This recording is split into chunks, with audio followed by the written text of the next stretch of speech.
Hi everyone, we have here the spoilers for Jujutsu Kaisen Chapter 257. We can finally see what happened after Yuji smashes Sukuna with a black flash. The hype doesn't end there, since there's also the question of what Yuji awakened after that. And did Sukuna really receive fatal damage? Or did he manage to minimize the injury from Yuji's black flash? But I'll tell you right now, the real surprise is not about Black Flash or awakening, because Sukuna reveals that he is in fact Yuji's relative. So previously, in chapter 256, Yuji, Maki, and Choso teamed up with Miguel and LaRue to put an end to the King of Curses. But as you already know, it was not an easy task, since even though Sukuna's reversed curse technique has not yet completely returned despite hitting Black Flashes after Black Flashes, he is still a boss-level curse. In the last few pages, LaRue activates Cutie Honey to grab Sukuna's heart and attention, basically charming the King of Curses of all people. However, it is thanks to that technique that Yuji hits Sukuna with a black flash and awakens some kind of OP power. So, here we go. The next chapter begins with a small flashback to Sukuna and Uraume talking about Yuji. Uraume asks Sukuna who even is Yuji because he has an unexplainable power just from the residual cursed energy that Sukuna left in him before separating. To answer Uraume's question, Sukuna reveals that he ate his twin brother when he was in his mother's womb so as not to starve, and that twin soul somehow ended up in Kenjaku's hand, which led to the creation of Yuji Itadori. Gege is absolutely cooking with the recent chapters as if he's making up for the fans' disappointment with the repetitive battle pattern. I'm sure this turned out to be a mega hype surprise for everyone, including those who theorized this fact even before this chapter came out. Delving deeper into Sukuna's story, Yuji is the reincarnated twin that Sukuna had devoured when they were in their mother's womb. Put it simply, and I know you already sense this due to the leak so far, Yuji and Sukuna are twins. Yeah, these two are siblings, and Sukuna has been aware of this fact since the first time he saw Yuji. Possibly even before that, since Sukuna knows that his twin's soul ended up in Kenjaku's hand, as mentioned earlier. So, now that she knows about Yuji's identity and why in the world he possesses vast powers, Uraume wonders if Yuji also has the same innate potential as Sukuna. This was just Uraume's internal monologue, and there's no answer so far, but we will get more details about that later as this spoiler coverage continues. But hold up for a minute, I just received a breaking news while making this video. Unfortunately, it turns out that there's some error in the translations regarding the whole twin thing. Yuji is not Sukuna's twin. After Sukuna ate his twin in the womb, the twin's soul went through cycles. Kenjaku procreated with the person who had Sukuna's twin soul, Jin Itadori. That led to the birth of Yuji. So Yuji is not Sukuna's twin, but Jin Itadori. Well, they are still related, so this is all good. According to this, Kenjaku chose Jin to make a child with, because he knows that the man has Sukuna's twin soul. Also, this means that Yuji is Sukuna's nephew. I deeply apologize for this huge error. The initial translation was done in a hurry. I promise to be more careful in the future. Please forgive me.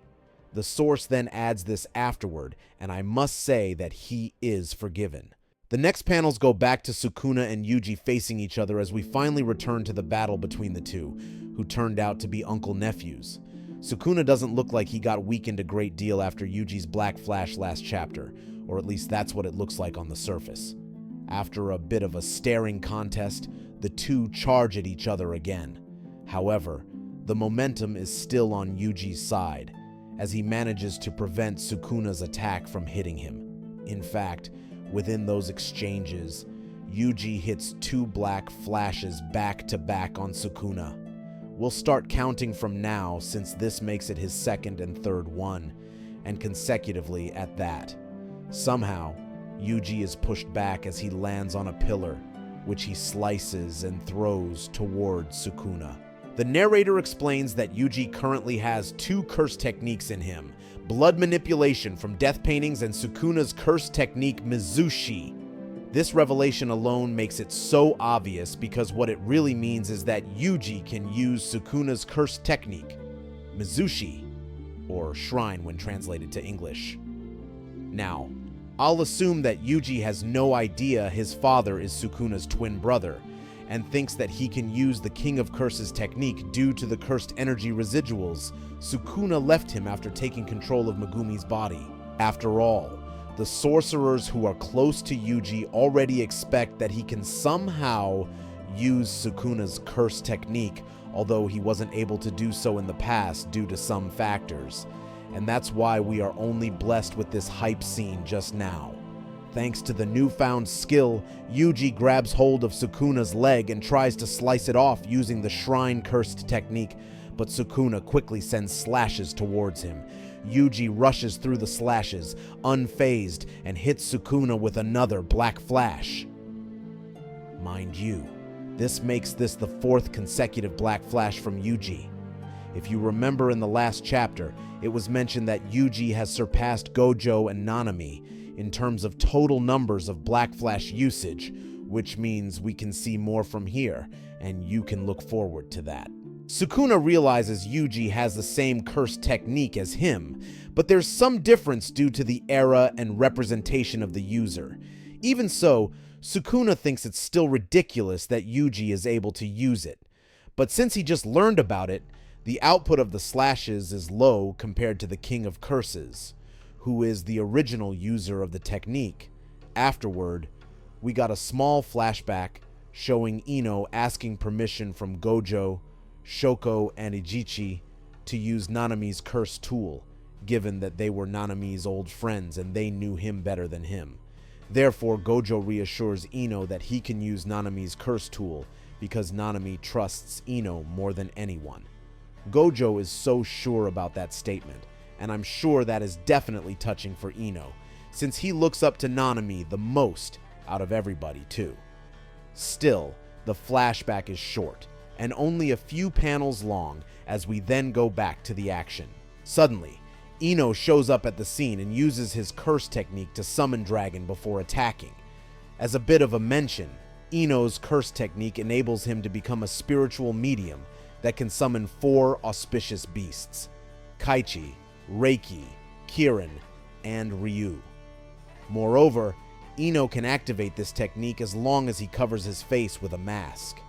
Unfortunately, Sukuna easily slices off the dragon and grabs hold of Nanami's cursed tool with his feet, but that's until he senses Yuji behind him, ready to attack.